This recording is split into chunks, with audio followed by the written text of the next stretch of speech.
क्या रत्न वाकई में हमारी शरीर संरचना के साथ काम करते हैं? कैसे हम रत्नों को बोलते हैं कि ये असली है और ये नकली है? पुखराज है, नीलम है, पन्ना है, इन सब के सिंथेटिक्स बन चुके हैं, परंतु आम लोगों तक ये बात नहीं पहुंच पाई। कोई शब्द बाजार में चल रहे हैं, प्रचलित हैं कि जिससे हम ये पता कर सके कि ये असली है, ये नकली है, या असली रत्न को हाथ में लेकर के कैसे हम पहचाने?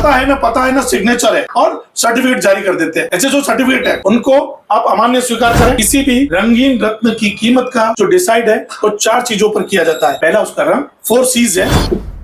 नमस्कार दोस्तों, मैं रोहन शर्मा। मैं हर बार कहीं न कहीं ट्रैवल करता रहता हूं और एस्ट्रोलॉजी के सब्जेक्ट को लेकर के काफी ज्यादा रिसर्च भी करता हूं। बहुत सारी चीजों में जानकारी हासिल करने की कोशिश भी करता हूं और इसी जानकारी को आगे बढ़ाते हुए, इसी रिसर्च को आगे बढ़ाते हुए आज मैं बैठा हूं एक बहुत ही शानदार जगह पे। ये हमारे पुरानी, बहुत ऑथेंटिक और बहुत अच्छी जगह है जहां पर हमें मिलते हैं अच्छी क्वालिटी के रत्न। अब अच्छी क्वालिटी के रत्नों का क्या मतलब होता है ये आपको थोड़ी देर में पता चलेगा जब मैं बात करूंगा इन सर के साथ जो मेरे साथ बैठे हैं। आज मैं इंट्रोड्यूस करता हूं आप सभी को राजेश्वर जी को, जो यहाँ पर सालों से इस काम को आगे बढ़ा रहे हैं। और साथ ही साथ एक चीज और कह सकता हूं कि रत्नों की जानकारी जितनी इन्हें है, मुझे नहीं लगता कि मैंने और किसी पर्सन को इतनी जानकारी हासिल करते हुए देखा है। तो आज वही जानकारी आप सभी के साथ शेयर करेंगे कि आखिर रत्न होते क्या है, क्या असली है, क्या नकली है, क्या रत्नों का साइंटिफिक फॉर्मूला है और साथ ही साथ उसका ज्योतिष में क्या महत्व है। आज बहुत सारी चर्चा आपको देखने को मिलेगी और पूरी उम्मीद करता हूं कि आप सभी को ये चर्चा अच्छी भी लगेगी। नमस्कार सर।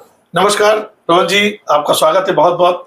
हम रत्नों को सजेशन देते हैं, हम कहते हैं कि आप रत्न पहने, बट सबसे पहला सवाल आता है कि क्या रत्न वाकई में हमारी शरीर संरचना के साथ काम करते हैं? कैसे हम रत्नों को बोलते हैं कि ये असली है और ये नकली है? देखिए, असली और नकली ये दो बहुत महत्वपूर्ण विषय है। जब रत्न जो होते हैं वो प्रकृति द्वारा निर्मित होती है। यूं कहिए कि उसका निर्माण भगवान ने किया है। जब पृथ्वी ठंडी हुई थी तब पृथ्वी के अंदर से रत्न बने हुए थे और आज हम उन्हें खोद कर निकालते हैं। निर्माण तो हजारों लाखों वर्ष पूर्व हो चुका है और उसका उत्खनन अभी चल रहा है। यानी कि कोई भी व्यक्ति रत्नों को नहीं बनाता, अगर वो बनाते हैं तो नकली कहलाता है। और ज्योतिष में केवल जमीन से निकले हुए रत्न को ही हम एस्ट्रोलॉजी में हीलिंग के लिए काम में लेते हैं। आप मुझे सर बताएं कि इस काम में, इस रत्न के फील्ड में आप कितने समय से काम कर रहे हैं? देखिए, मैंने रत्नों में ही डिग्री हासिल की है। मैं 1996 से इस फील्ड में काम करता हूं और अपनी लेबोरेटरी भी संचालित करता हूं और इस व्यवसाय से लगातार जुड़ा हूं। आज से कुछ वर्षों पूर्व तो क्या था कि सिंथेटिक्स कम आते थे। यानी कि जैसे पीले रंग रत्न है, तो ये देखिए जैसे मेरे पास ये पीले रंग के रत्न है। अब उसमें क्या होता था कि कोई सुनेला होता, कोई येलो सफायर होता, तो कोई येलो टोपाज होता, कोई सिट्रीन होता,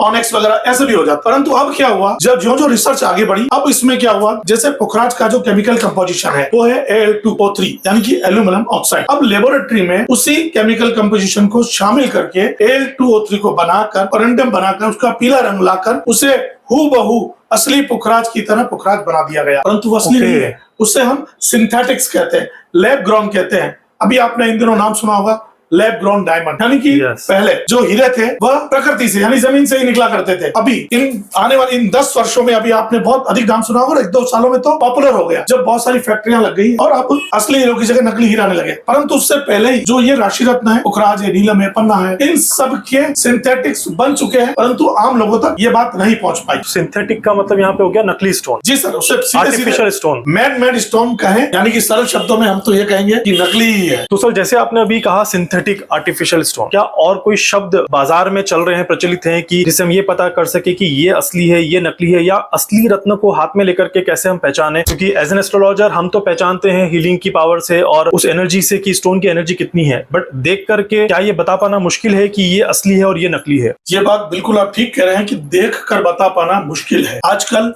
जो सिंथेटिक्स आते हैं उन्हें एक मानव अपने आंख से देखकर कंफर्म नहीं कर पाता, उसके लिए मशीनें आ गई है और उनसे ही उसका टेस्ट होता है। तो मेरा ये कहना है कि जब भी रत्न खरीदने हैं किसी प्रतिष्ठित दुकान से खरीदे, उनके साथ उनका सर्टिफिकेट हो, एक अच्छी लेब का हो। क्योंकि छोटी छोटी लेबें या जो लेब है ही नहीं, मैं उन्हें प्रिंटिंग प्रेस कहता हूँ कि केवल रत्नों के फोटो लगाते हैं, चाहे जो लिख देते हैं और उन पर न तो एड्रेस होता है, न ईमेल एड्रेस होता है। यानी कि आता है, न पता है, न सिग्नेचर है और सर्टिफिकेट जारी कर देते हैं। ऐसे जो सर्टिफिकेट है उनको आप अमान्य स्वीकार करें।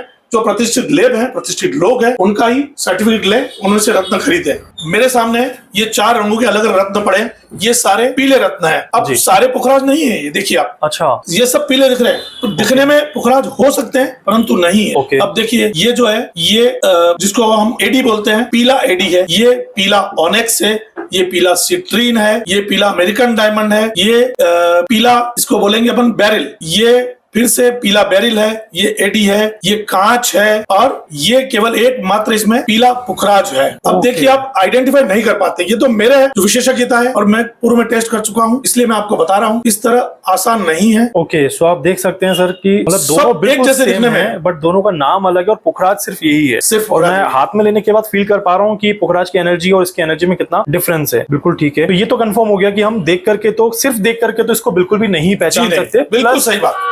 एक और चीज आपसे अभी मुझे पता चली कि पुखराज की अपनी स्पेसिफिकेशंस अलग होती हैं और हर स्टोन की अपनी स्पेसिफिकेशंस अलग होती हैं। अगर आप थोड़ा सा पुखराज और पन्ना और किसी और स्टोन के बारे में अगर कुछ बता पाएं कि उनकी खासियत कैसे हम देखें। ट्रांसपेरेंसी, बहुत सारे लोगों ने मैंने सुना है कि ट्रांसपेरेंसी होना जरूरी है। कुछ लोग लाइट कलर और डार्क कलर में बड़ा कंफ्यूज हो जाते हैं, तो उसमें आपकी क्या राय है? देखिए, बहुत अच्छी बात, बहुत अच्छे सवाल आपने पूछे, आनंद आ गया। देखिए, कुछ पत्थर जो है ट्रांसपेरेंट आते हैं, कुछ सेमी ट्रांसपेरेंट आते हैं, कुछ नॉन ट्रांसपेरेंट आते हैं। अब आप ट्रांसपेरेंसी एक अलग विषय है, वो उसकी वैल्यूएशन जो डिसाइड करता है। किसी भी रंगीन रत्न की कीमत का जो डिसाइड है वो 4 चीजों पर किया जाता है। पहला उसका रंग, 4 C's है, कट, कलर, क्लैरिटी एंड सबसे पहले कलर। अगर रंगीन स्टोन है, कलर यानी कितना अच्छा हरा है तो कितना अच्छा हरा है, और उसके बाद उसकी क्लियरिटी कितनी है, उसके अंदर ट्रांसपेरेंसी कितनी है। दूसरा, उसकी साइज क्या है, बहुत छोटा है या बहुत बड़ा, और तीसरा, उसकी कटिंग कैसी है, बहुत अच्छा कट किया हुआ है या वीक कट है, उस पर खड्डे तो नहीं है। ये 4 चीजें रंगीन रत्न की कीमत के निर्धारण के तत्व हैं। अब कोई रत्न है मूंगा, अब